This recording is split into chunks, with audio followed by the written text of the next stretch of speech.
Hello guys, this is Sandy and welcome back to my channel. In today's video, I want to just briefly show you guys how I edit my photos for Instagram. Because I think that maybe some of you are curious. I'm telling you right now, it's nothing fancy. Yeah, pretty much anyone can do it. Anyhow, we're gonna head into the program and I'm gonna show you guys what I do.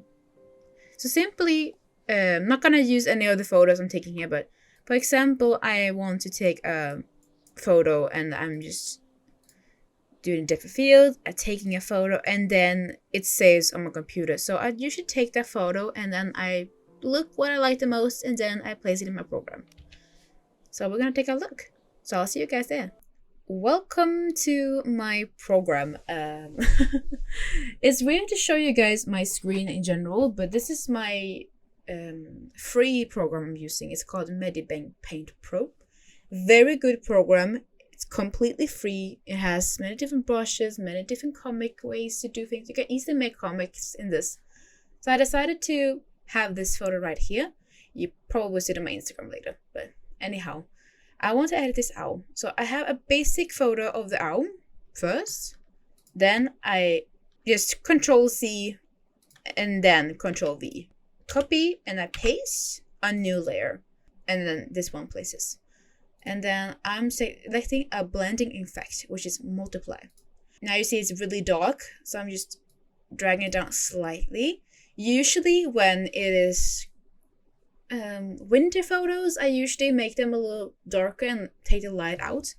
It really depends. So we're gonna make a new layer here and we're gonna select the blending tool again and I'm gonna select overlay. Overlay is one of my favorite things to use. I use it all the time. So how it works completely, you don't really need to know. You kind of guess at some point.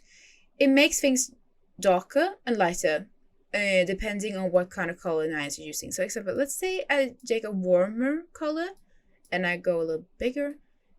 You see that it's some light here. And if I go darker, it covers in a darker nuance pretty much. So this is what I usually use. Let's take a little bluish type. Not sure how that will look, but sadly this photo doesn't have anything warm in it, except that, I guess. Because usually I want some warmth. Now I'm just painting randomly. Sometimes painting randomly can actually help you see what you want. So it really depends. Sometimes I just want it to look good, and I don't really care about how the lighting reflects, etc. But I've been starting to get a little better at that now. Just saying. That's terrible. What am I doing? Okay. No. Okay, I'm just gonna focus on the eyes for now. So let's see, we're gonna do that. So we're just gonna make them pop slightly. For the eyes, I usually do just this, and then I select a new layer and I take the screen. Screen is good sometimes, but sadly it doesn't really, it covers the whole thing, so it kind of destroys the photo layer. So you just want to use that slightly. You don't want to use it too much. It's good for fog and such. So it's not too bad. If I did this, for example, I kind of get a foggy feeling right now, that's pretty nice actually. I'm going to keep that actually. Wow. I'm going to keep that. And sometimes you just need to play around. I usually don't use dodge or things like that much, but sometimes testing different techniques can be really nice. I never used this ever. Difference is a messy thing. Lighten, darken. Some of these speak for themselves what they do. I kind of like the dodge for one thing, I guess. Maybe I should keep the dodge. But maybe not in that brightness. For the eyes, maybe. Hold on. Yeah, the eyes, definitely. Yeah, I like that actually. Let's go with that. And then I'm just gonna do this. Maybe, no. The beak, maybe.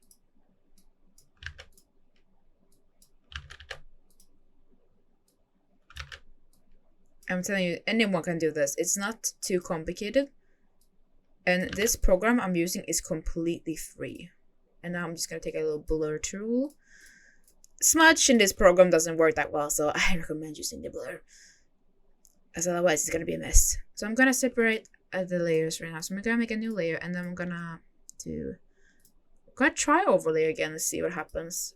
Because sometimes when you do overlay and you, for example, you want to make it darker, like I want to do now, it doesn't work all the time. Because sometimes it just becomes weird in a way, and it just looks unnatural. So it's not too good. I think it is not too bad right now.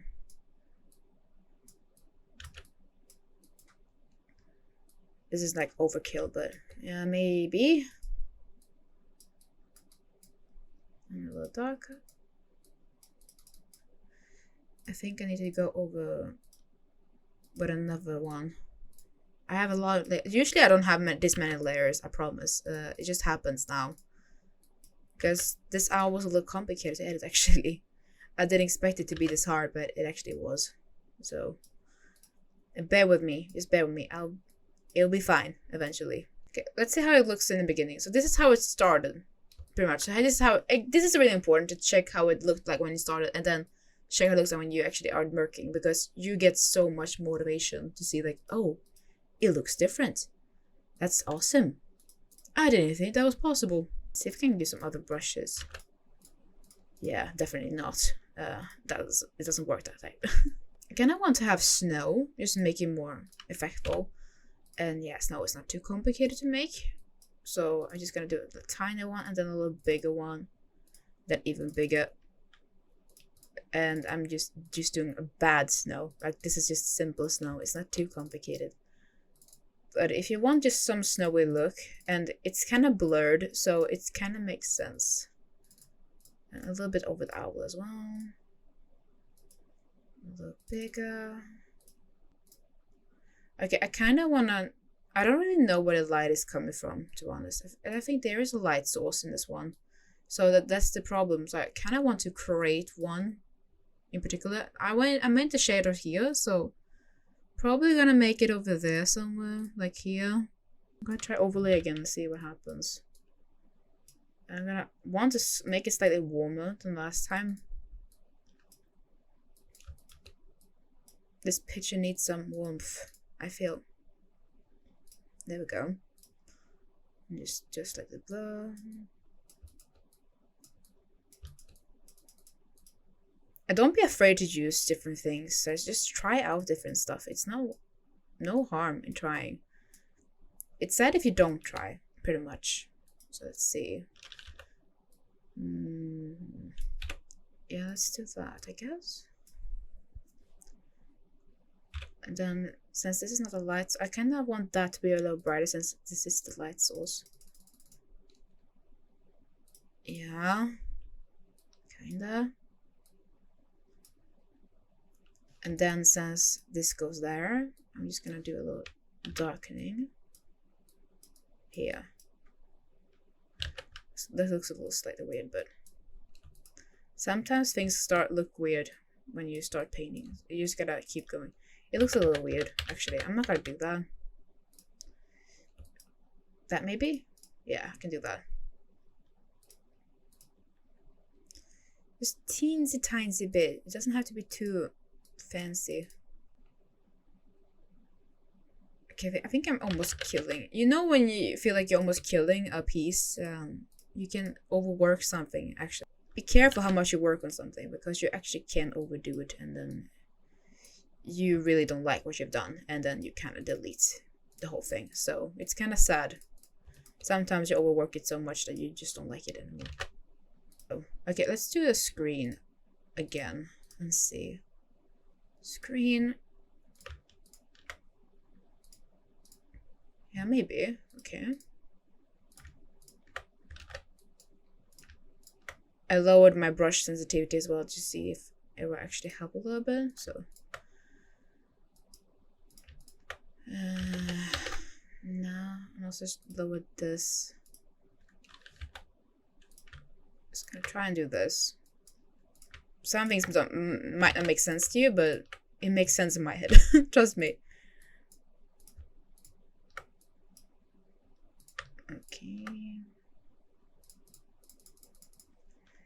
maybe, yeah, maybe actually. This actually doesn't look too bad. Not gonna lie. I'm just gonna do a little brighter. I actually didn't have a real plan how to edit to make this out. And then you have filters in Instagram. You have editing tools. You can make it's more crisp. You can make it more poppy. You can make it really look great. Usually I do the base work here and then I edit some things in Instagram. So it actually looks way better thanks to some of the filters and such in there. This is why I like to make a before and after photo, because you kind of see like, oh, I actually did that much. And you actually don't think that you did. Like the snow, for example, it's not much, but actually it makes such a difference. It's really popping. So I'm gonna try and make another layer of... I kind of want to see if... Can I make it darker down here without it being too aggressive? Just a teensy tiny bit. I think I'm gonna fix the rest in Instagram. But let's see. If I do this... This is what we started with. Really important. This is how we started. And this is what we finished with. So I think I'm gonna change around some layers. Make that a little lower. And then do that. And then make some shadows in the background pop a little bit.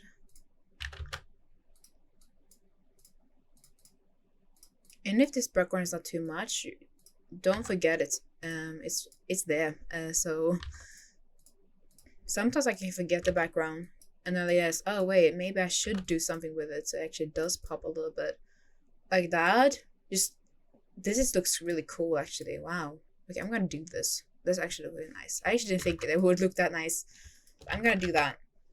But yeah, small things matters in big steps. And like I said, I'm gonna show you guys in Instagram how it actually looks different. So let's head over to the phone. Alright, so in Instagram and I am in the gallery post right now. So what we're gonna do, this is the photo that we edited in the program or computer. So we're gonna select more of them. So we're gonna take the unedited version. It might not look too much of a difference, but when we enter the program in the editing process in Instagram, you will see the difference.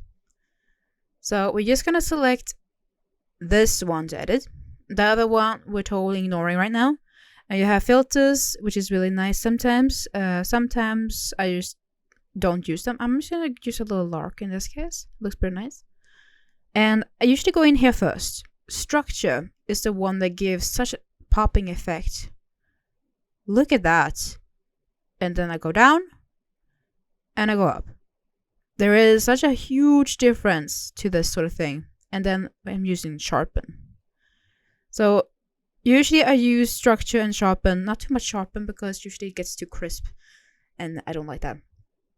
Then I can start playing around with, for example, light and dark. It really depends what I'm in the mood for, what works best for this photo in particular. So I'm gonna see, can I add some?